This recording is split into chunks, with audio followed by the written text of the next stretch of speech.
Good morning. Good morning. Christ is risen. He is risen indeed. Fantastic. Our scripture reading this morning comes from the Gospel of John, chapter 20, verses 1 through 18. Early on the first day of the week, while it was still dark, Mary Magdalene came to the tomb and saw that the stone had been removed. So she went and ran to Simon Peter and the other disciple, the one whom Jesus loved, and said to them, "They have taken the Lord out of the tomb, and we do not know where they have laid him." Then Peter and the other disciple set out and went running toward the tomb. The two were running together, but the other disciple outran Peter and reached the tomb first. He bent down to look in and saw the linen wrappings lying there, but he did not go in. Then Simon Peter came following him and went into the tomb. He saw the linen wrappings lying there, and the cloth that had been on Jesus' head, not lying with the linen wrappings, but rolled up in a place by itself. Then the other disciple, who reached the tomb first, also went in, and he saw and believed. For as yet they did not understand the scripture that he must rise from the dead. Then the disciples returned to their homes. But Mary stood weeping outside the tomb. As she wept, she bent over to look into the tomb, and she saw two angels in white sitting where the body of Jesus had been lying, one at the head and the other at the feet. They said to her, "Woman, why are you weeping?" She said to them, "They have taken away my Lord, and I do not know where they have laid him." When she had said this, she turned around and saw Jesus standing there, but she did not know that it was him. Jesus said to her, "Woman, why are you weeping? Whom are you looking for?" Supposing him to be the gardener, she said to him, "Sir, if you have carried him away, tell me where you have laid him, and I will take him away." Jesus said to her, "Mary." She turned and said to him in Aramaic, "Rabboni," which means "my teacher." And Jesus said to her, "Do not hold on to me, because I have not yet ascended to the Father, but go to my brothers and say to them, I am ascending to my Father and your Father, to my God and your God." Mary Magdalene went and announced to the disciples, "I have seen the Lord." And she told them that he had said these things to her. Friends, this is the word of the Lord. Thanks be to God. Christ is risen. He is risen indeed. Wow, how good it feels to say those words together back in this space, celebrating our first Easter in the sanctuary in 3 years, and our first ever hybrid Easter. Wow, yes, applause. We've got the lilies back. We have the spring bulbs lined up for our young people to take home. Everyone's gathered in their Easter clothes. We can see one another in 3 dimensions. It's just so exciting. Hi, guys. I love just greeting people as they walk in the door. Everyone got their name shouted at them this morning. Sorry about that. It's very exciting. We'll be sharing coffee and snacks together after this. We can finally get that traditional front steps group picture that we do every Easter. It's a time that we have been longing for, a time of going back to normal. Every Easter, we remember the story of Jesus' resurrection, the day that he was restored to his friends, when he was moved by God from death to life, triumphant over sin and the power of evil in the world. The day when everything was set right, the way it was supposed to be. Each gospel tells the story a little bit differently, and we've read the different accounts in Matthew and Mark and Luke in different years. But John's telling includes what sounds to me like a very childish foot race. John tells us that Peter and the other disciple start running to see the tomb in a race with each other. Like, why do we need that detail? I don't know. The other disciple is this character in the Gospel of John, also sometimes called the disciple who Jesus loved. He shows up first in John 13 at the Last Supper. He's reclining next to Jesus at the table. There are theories that This unnamed disciple could be a stand-in for John himself, which, okay, ego much? I don't know. But the theory that I like the best is that the other disciple is a shorthand for us, an audience surrogate, inviting us to enter into the story of Jesus' last days. However you read it, Peter and this other disciple were eager to see what had happened, to follow up on Mary's story. As soon as she tells them she's found the tomb is empty, they take off running. The other disciple arrives first. Very important to note who arrived first. And he sees the cloth that Jesus was wrapped in at his burial, but he does not go into the tomb. Peter, arriving close behind but in second place, enters the tomb. He takes it all in, maybe not quite comprehending or refusing to believe what the linen wrappings might mean. Jesus' body had been taken away, or their beloved teacher was gone without a trace. Not to be outdone, of course, the other disciple also enters the tomb, but instead of being confused or hesitant like Peter, the other disciple, it says, sees and believes, neatly making sense out of disorder and terror. Both these disciples decide to head home. Maybe it's all too much just being there at the empty graveside. Maybe they just figure there's nothing more they can do, no use in staying around. But Mary remains. In every gospel's telling of the Easter story, Mary is there at the tomb first thing, early in the morning while it is still dark. And Mary was also there at the cross. Unlike Peter and the other disciple, who are nowhere to be found during the crucifixion, Mary was present, watching, staying with the suffering, bearing witness to great love and overwhelming pain. In John's Easter story, Mary gets the juiciest plotline, right? And I like to think it's because she has the courage to face the big feelings of those past 3 days. She is heartbroken, and while the others return home, she remains outside the tomb, weeping. I don't think it's a coincidence that the character in the story who's portrayed most openly showing emotion, most actively grieving, is the one to whom Jesus appears. Her courage to mourn what she has lost places her in the position to receive a gift that the others miss. Jesus calls her name. She sees him, their beloved friend, their rabbi, their teacher. And possibly everything she had been hoping for is true. It was all just a misunderstanding, a bad dream. None of it actually happened. He was alive again, and everything had been set right. Oh man, is it tempting to stop reading right there, to end with the sweet reunion of the teacher and student, with the beloved return to his community, rescued from death into life. It's the moment that we want, right? For everything to go back to how it was, for things to be restored to their former state. But the story is not over.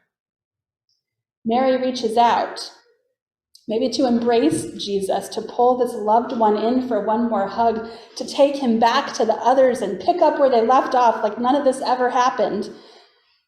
But Jesus stops her.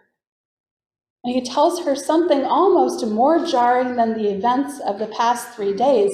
Don't hold on to me, he says, because I'm not staying. Christ is risen. He is risen indeed. Wow, how good it feels to say those words together back in this space, celebrating our first Easter in the sanctuary in 3 years, and our first ever hybrid Easter. We've got the lilies back, right? The spring bulbs for our kids. Everyone gathered in their Easter clothes, although those on Zoom may have sweatpants on the bottom. No judgment, we can't tell. We can see one another in 3 dimensions, even if the masks that keep our most vulnerable safer do hide our smiles. We'll be sharing coffee and snacks together after church, but the front doors will be wide open for ventilation, so bring your coat. We'll finally get that traditional front steps Easter picture again, although we will have to be creative about how we capture those of us joining on Zoom. It's the time that we have been longing for, a time of everything going back to normal.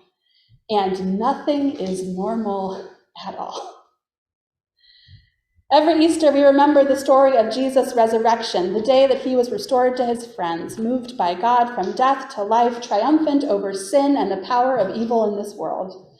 The day when everything was set right, the way it was supposed to be. It turns out, setting things right is not necessarily the same thing as setting things back to the way that they were. Resurrection is not the same thing as a return to what we knew before.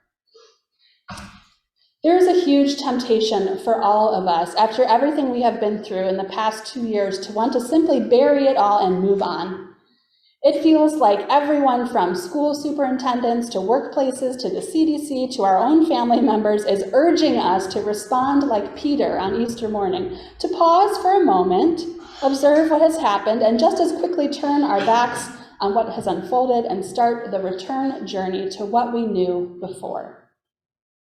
Social media has been full of quippy recommendations for how to take in the lessons of the pandemic, to be grateful for extra time with our kids, to remember what we learned about slowing down the pace of modern life, baking sourdough bread, or checking on our neighbors. But it all feels a little bit trite to me, a little too cut and dry, like the other disciple, the one who looked into the tomb briefly, saw, believed, and went back. The Easter story from the Gospel of John that we heard this morning invites us into something different, into a resurrection that is not simply resuscitation, but transformation. And the beginning of this new, abundant life is firmly situated in the middle of grief. Many of us, I know, are exhausted. We have done more under chronic levels of high stress caused by the lack of control and predictability in our lives than we had ever imagined possible in the before times. Some of us are angry, watching what feels like a communal disregard for those with disabilities that has made this pandemic more dangerous. Some of us are angry about what we think this pandemic has taken from us, feeling out of control, first because of a virus, then because of rules and regulations. Some of us are sad about the reality that we can't maintain a civil public discourse with millions of lives at stake. Sad that we missed out on the celebrations for second birthdays or 50ths, proms, graduations, weddings, and milestones that we will never get back. Some of us are gutted by loss. Our coworkers, our friends, our family, our own long-term health. Exhausted, angry, grieving, we're in no mood for hope, for messages of transformation. We want things to go back to the way they were. And yet, this is exactly when and where the good news of the resurrection arrives. Think back to the very beginning of that passage we read today. It says that Mary went to the tomb while it was still dark. It's the same in every gospel telling of the Easter story. The women go to the tomb while it is still dark. I think in a lot of ways, we're kind of waiting for the day to break. We want things to go back to normal fully, and then we will believe that we will be able to deal with what happened, to find the peace that we need to move forward. Maybe, like Mary surely felt, we can get our lives back, and then we can just pretend none of this ever happened, that it was all a bad dream. But Mary left while it was still dark. Mary, deep in grief, fully aware of what she had seen, knowing what she experienced, feeling what she had lost, showed up. She expressed her pain. She encountered Jesus, and she was shown a new way. Things would never be the same as they had been before, and she would never be the same again. This Easter morning, instead of simply seeking resuscitation, Jesus invites us into resurrection. Do we have the courage, the faith, to set out now while it is still dark and stake out the territory of transformed living? Just as we have been changed in the way that we do church together, right? Offering new ways to connect and be present, learning new ways of doing things for no other reason than that it would help someone else. Feeling our hearts expand within us as we hold one another's hopes and fears and joy and pain, just as we have been transformed in this community, Jesus offers us all the transformation of his resurrection. We don't have to wait for dawn to break, for things to be normal. We don't have to distill down a pandemic life lesson or find a way to erase our memories. We simply have to, like Mary, turn around to meet Jesus in the midst of so much loss and anger, change and fear, pain and joy, and follow as he calls us. While it was still dark, Mary set out for the tomb. While she was weeping, Jesus appeared. And before she could take his hand and lead him back home, he changed everything. Friends, it is still dark. Mary is still weeping, and Jesus has come to us right here, right now, just as we are, with the promise to change the things we knew and loved. Christ is risen. Yes, indeed. And we will never be the same again.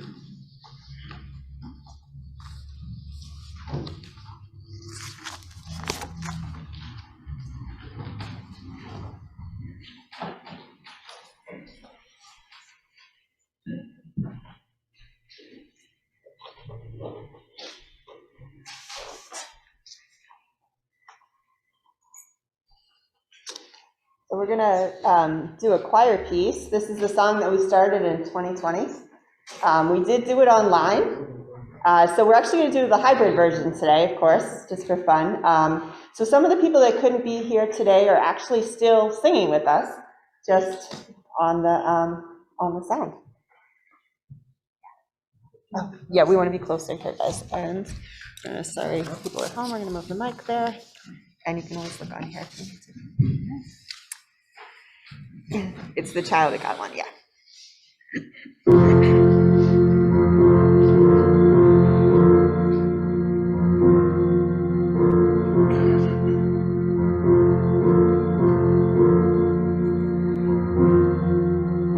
No matter what people say or think about me, I am a child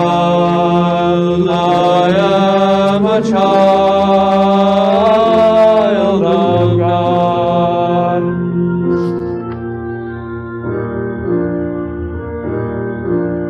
No matter what people say or think about you, you are a child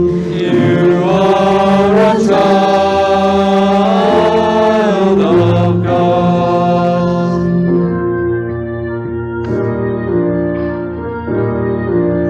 No matter what the world says or thinks about you, I am a child of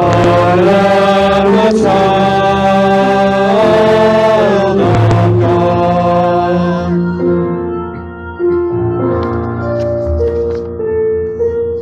No matter what the church says, decisions, pronouncements,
much.